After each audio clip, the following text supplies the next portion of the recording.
Welcome to the Deep Dive, where we unpack a stack of information to find those crucial nuggets of knowledge and insight you need.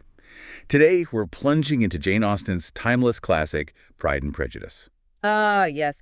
It's a novel many of you probably think you know pretty well, right?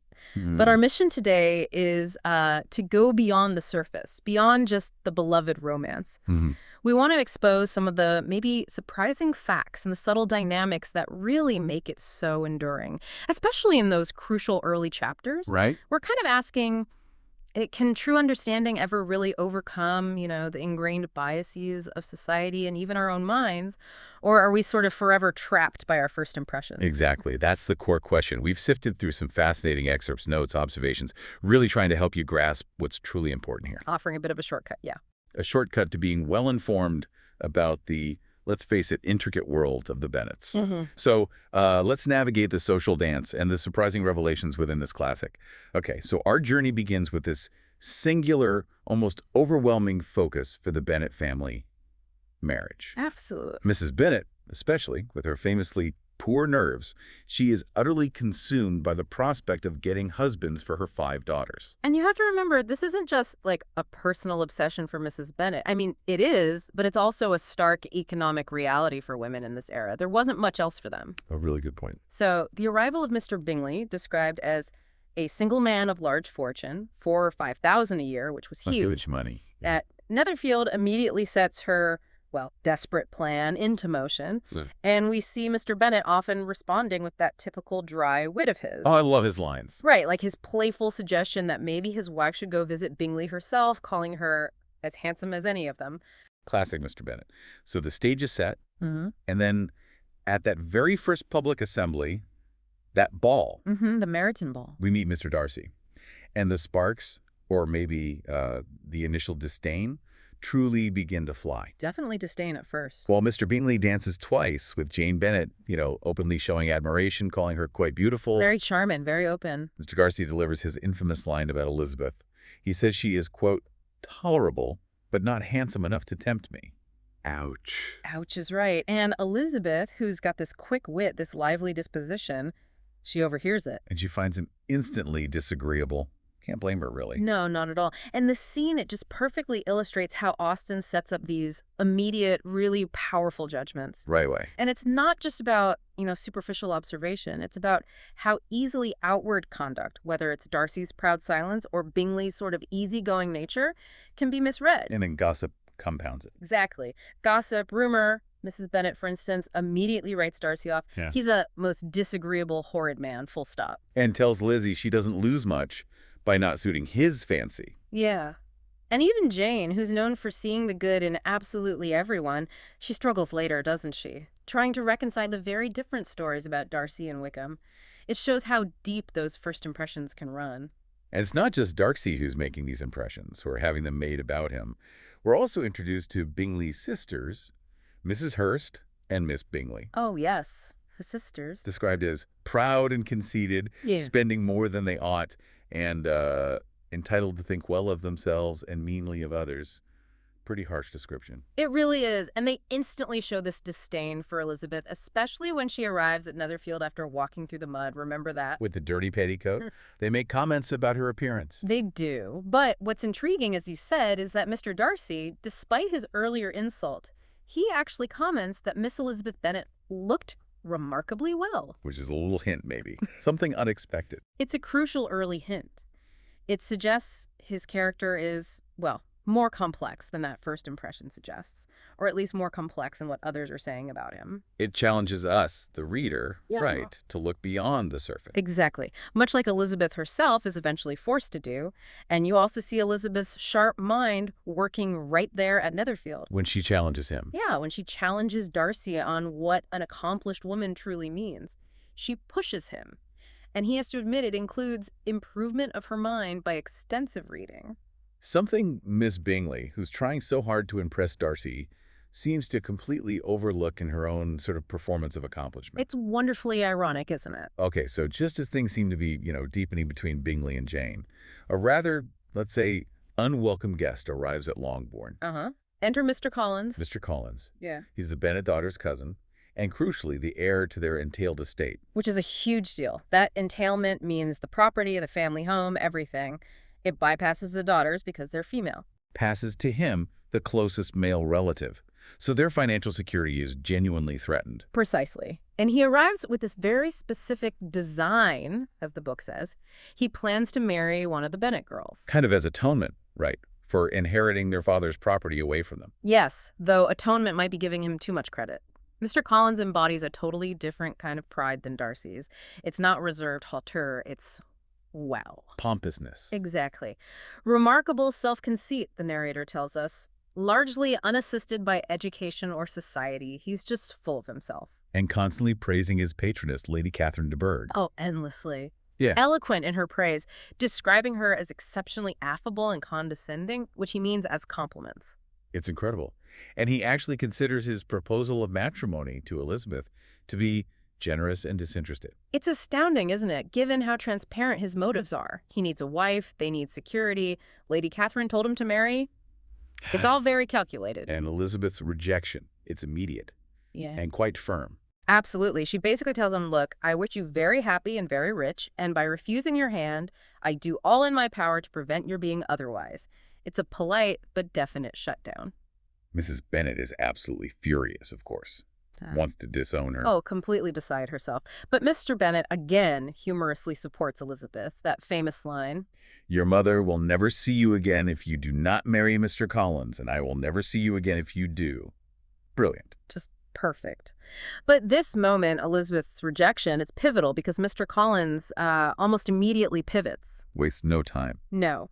He proposes to Elizabeth's friend, Charlotte Lucas. And Charlotte accepts. Which just floors Elizabeth. Astonishment and humiliation, the book says. It does, because Charlotte is practical. She sees marriage as, quote, the only provision for well-educated young women of small fortune. It's a business decision, almost. And that's the harsh reality, isn't it? The stark, economically driven choice that really highlights the brutal lack of agency many women faced. They often had to prioritize stability over affection. It really challenges Elizabeth's more romantic ideals, forces her to confront that reality. Okay, so Collins is dealt with for now.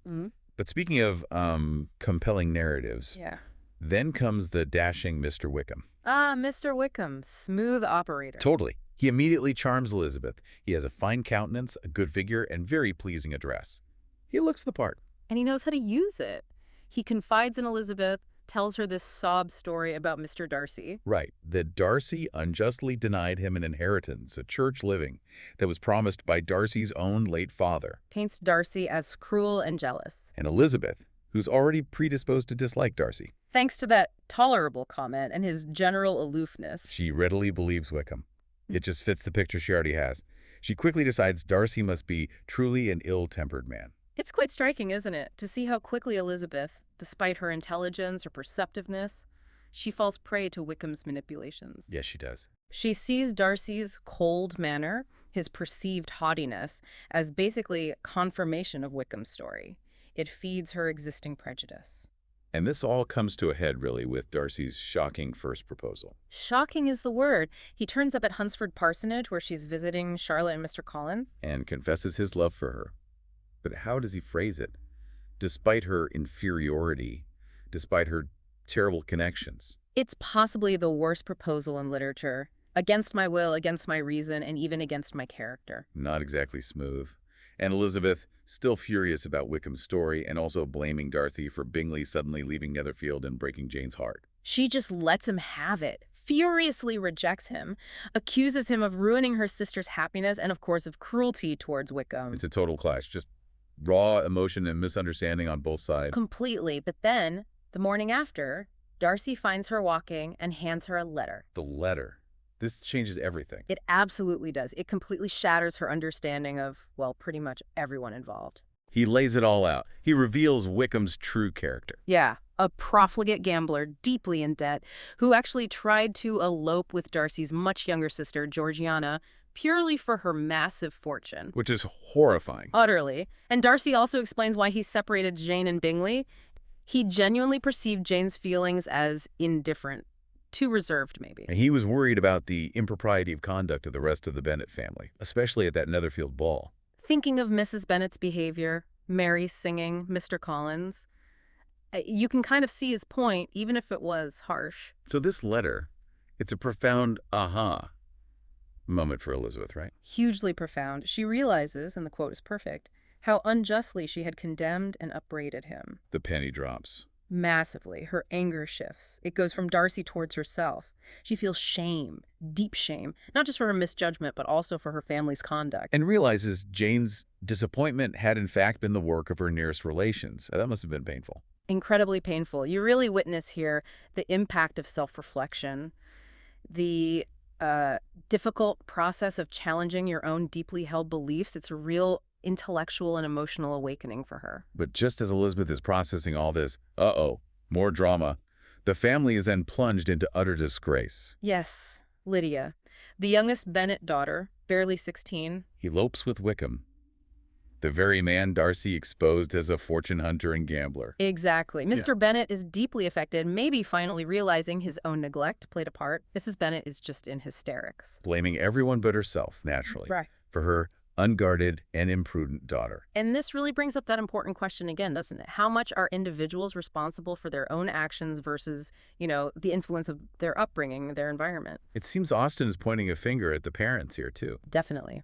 Lydia's elopement isn't just presented as her own personal failing. Austen strongly suggests it's a direct consequence of Mrs. Bennet's frivolous values and Mr. Bennet's, detachment, his neglect. And Elizabeth sees the danger clearly. She confronts her father, doesn't she? Arguing that Lydia's wild volatility will seriously affect the whole family's importance and respectability. She knows it could ruin the marriage prospects for all the other sisters. In that society, reputation was everything. So the family is in this state of wretched suspense, waiting for news. Until Mr. Gardiner, their sensible uncle from London, manages to track them down. He finds Lydia and Wickham, Yeah. and he somehow works out a marriage, even though Wickham clearly had no intention of marrying Lydia initially. Right. Gardiner gets him a military commission, basically buys him an officer's position to give him some income and status, and pays off his immediate pressing debts. It seems like the Gardiner saved the day. Seems like it. Mhm. But then Yeah. the secret comes out later. Yes. What's truly remarkable, and Elizabeth finds this out almost by accident from Lydia, it was actually Mr. Darcy. Darcy. Mr. Darcy, who did all the hard work, took on the immense trouble and, crucially, the expense. He found them, he persuaded Wickham, likely bribed him heavily to marry Lydia, paid off Wickham's huge debts, and bought his commission. Wow. Why would he do that? He did this, as he later admits, for a girl whom he could neither regard nor esteem. He did it secretly, without Elizabeth even knowing. To save her family's reputation. To preserve the credit of your sister, as Lydia blurts out. This selfless act, done purely out of concern for Elizabeth and her family's honor, completely recontextualizes his character. It shows this incredible depth of integrity, of loyalty that was hidden beneath that proud exterior. That's a huge turning point in how Elizabeth sees him, surely. Absolutely. And the immediate consequence of this resolution, of Lydia being safely married off, is that Mr. Bingley returns to Netherfield. Finally. And Elizabeth observes Darcy subtly engineering things again. She pieces together that Darcy must have told Bingley. That he, Darcy, was mistaken. How about Jane? Essentially, yes. Darcy told Bingley, "I believed myself mistaken in supposing that your sister was indifferent to him." Because Bingley's own diffidence, his lack of confidence, stopped him trusting his own judgment.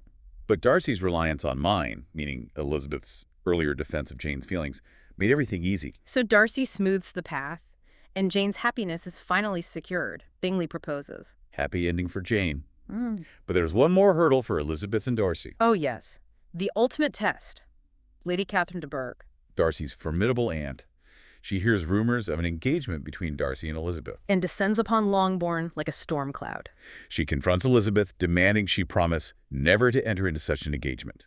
Because Elizabeth is obviously far beneath Darcy in social standing, in her eyes. It's an incredible scene. Lady Catherine expects Elizabeth to just crumble under the force of her rank and disapproval. But Elizabeth, Wow. well, having learned so much, having grown so much, she is utterly defiant. She really stands her ground. She declares, "I am only resolved to act in that manner, which will, in my own opinion, constitute my happiness without reference to you." Bam. It's fantastic. Her refusal to be intimidated by rank, her assertion of her own personal agency, her right to choose her own happiness. It's incredibly powerful. It shows just how far she's come from those initial quick judgments. She's not the same person who dismissed Darcy at the Meryton Ball. Not at all. And this final exchange, it really demonstrates her evolution perfectly. She understands now that things like duty, nor honor, nor gratitude, as Lady Catherine tries to claim, have any possible claim on me in the present instance regarding marriage to Darcy. She sees clearly now. Yes. We see a woman who has moved way beyond initial prejudice, beyond superficial judgments, to a place of real clear-sighted understanding. She's asserting her own value against all those crushing societal expectations. And ironically, Lady Catherine's interference actually gives Darcy hope that Elizabeth's feelings might have changed. Precisely. Because Elizabeth refused to promise not to marry him, so Darcy eventually makes a second proposal. Much better than the first one, hopefully. Oh, much better. He acknowledges his past pride, his arrogance. He says, I have been a selfish being all my life, in practice, though not in principle. And he credits Elizabeth directly. Saying she taught him something. Yeah, that she taught him a lesson most advantageous, a lesson in humility. And Elizabeth, in turn, having completely overcome her prejudice, she accepts his present assurances with gratitude and pleasure. So they finally get there. They finally get there. Their whole story, when you really connect it to the bigger picture, it's just a masterclass in overcoming these ingrained biases, right? Definitely.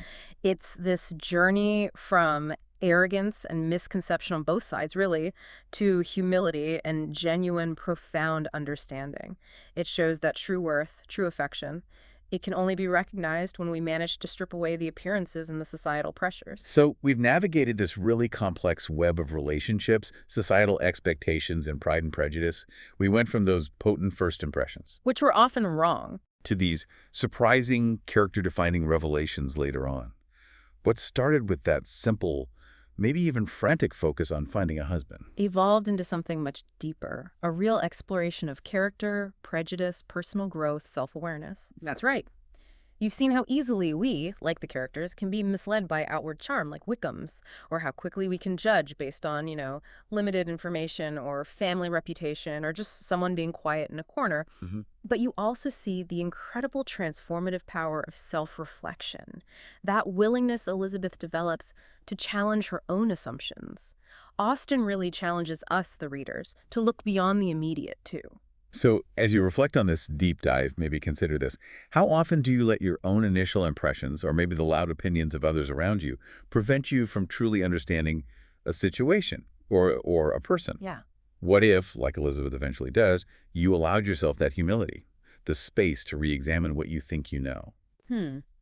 It's a great question. And this deep dive, it really encourages you to apply that same kind of critical thinking to the sources you encounter in your own life, whatever Right. they may be. Right. Sometimes the most valuable insights, the real understanding, it comes not from what's immediately obvious, what's right there on the surface, but from digging a bit deeper and being open, actually open to changing your mind. Well said. Thank you for joining us on this deep dive into Pride and Prejudice. We hope this exploration has given you a fresh perspective, maybe sharpened your view of the novel, and perhaps given you a few new aha moments to carry with you.